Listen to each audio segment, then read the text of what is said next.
Hello everyone! Welcome back sa aking YouTube channel, and for today's video, I'm going to show you this affordable hotel where we stay in Cebu with free breakfast buffet and free one-way airport transport.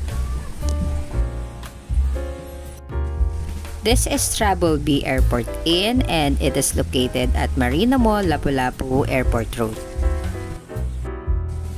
Ito yung harapan ng mismong hotel, and nagustuhan ko rito ay marami siyang business establishment sa may paligid. Marami kayong pwedeng kainan dito at meron ding mga convenience store. Meron din palang maliit na mall sa may kabilang side nito. Dito sa hotel nila ay free din yung hot and cold water at meron din silang ganitong area na kung saan pwede kayo dito magstay for work. Meron din silang wifi and okay naman yung connection. Isa pa sa nagustuhan ko rito ay napakalapit lang niya sa airport, 5 minutes drive lang. So ito na yung room na nakuha namin. Keycard nga pala yung gamit din nila dito.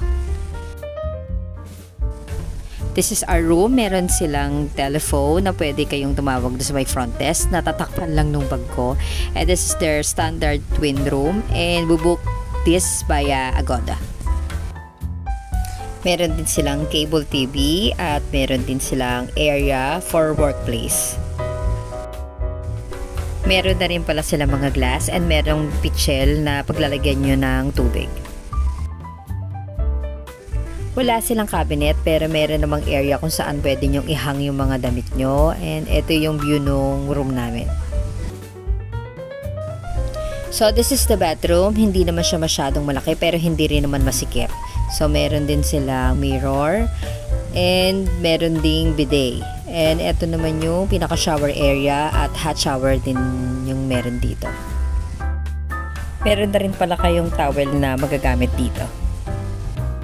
Meron na rin pala ditong shampoo, body wash and toothbrush na binibigay. Ito yung area nung restaurant. So, dito rin kayo kakain ng breakfast. Ito yung kanilang free breakfast. Merong mga bread, may fruits. Ito naman yung mga ulam. Merong ham. Sa tabi niyan ay yung kanilang vegetables. Meron ding scrambled egg at katabi niyan yung fried rice at sa tabi niyan yung plain rice.